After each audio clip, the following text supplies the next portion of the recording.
आज परशुराम जी का जन्मोत्सव है।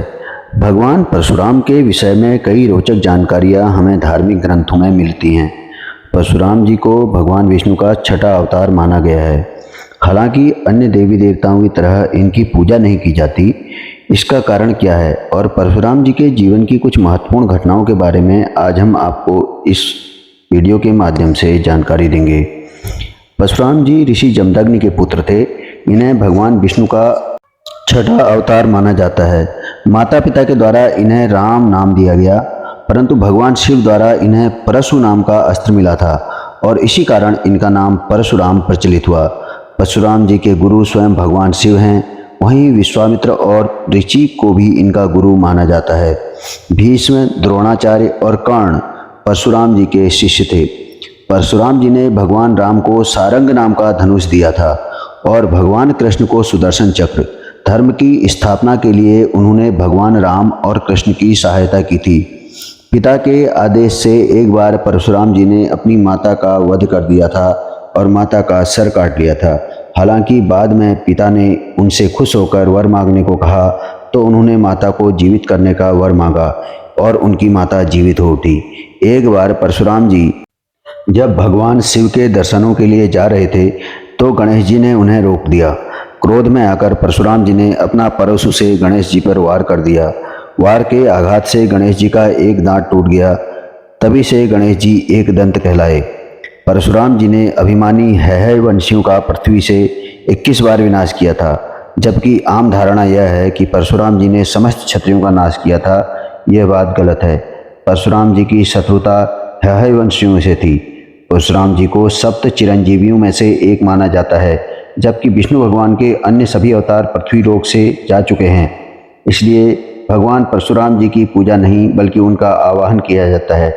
उनके साथ ही परशुराम जी भगवान विष्णु के उग्र अवतार माने जाते हैं, जिनकी पूजा करने से अत्यधिक ऊर्जा आपको प्राप्त होती है।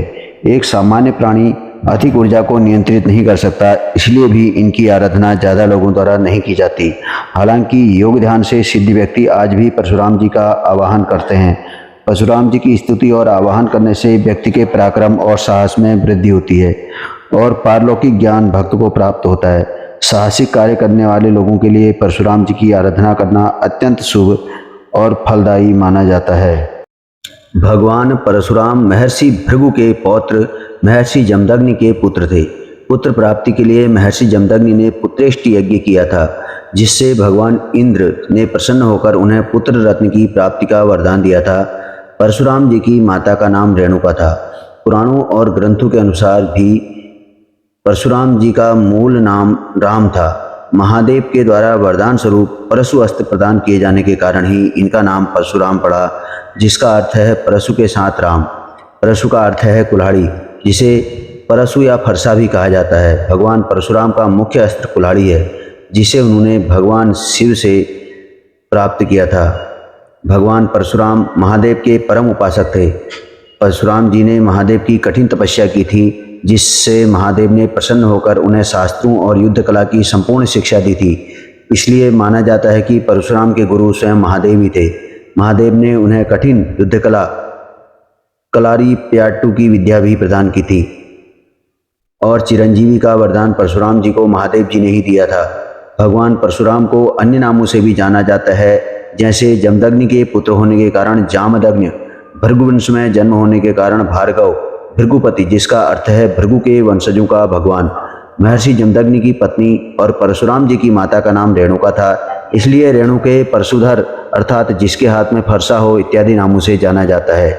इससे परे भगवान परशुराम को ब्रह्म क्षत्रिय भी कहा जाता है, क्योंकि वह जन्म से ब्राह्मण अवश्य थे किंतु कर्म से क्षत्रिय थे, क्योंकि उनके सभी गुण जैसे युद्ध कला में निपुणता, वीरता, शूरता, पराक्रम और निर्भयता आदि क्षत्रियों यही वाले गुण थे। पुराणों के अनुसार परशुराम जी ने पृथ्वी से अभिमानी और उद्दंड हैहय वंशी क्षत्रियों का 21 बार विनाश किया था। आपको हमारे द्वारा दी गई जानकारी कैसी लगी, कृपया कमेंट बॉक्स में अपनी राय जरूर दें। हमारे चैनल को सब्सक्राइब करें और अपने मित्रों के बीच शेयर अवश्य करें।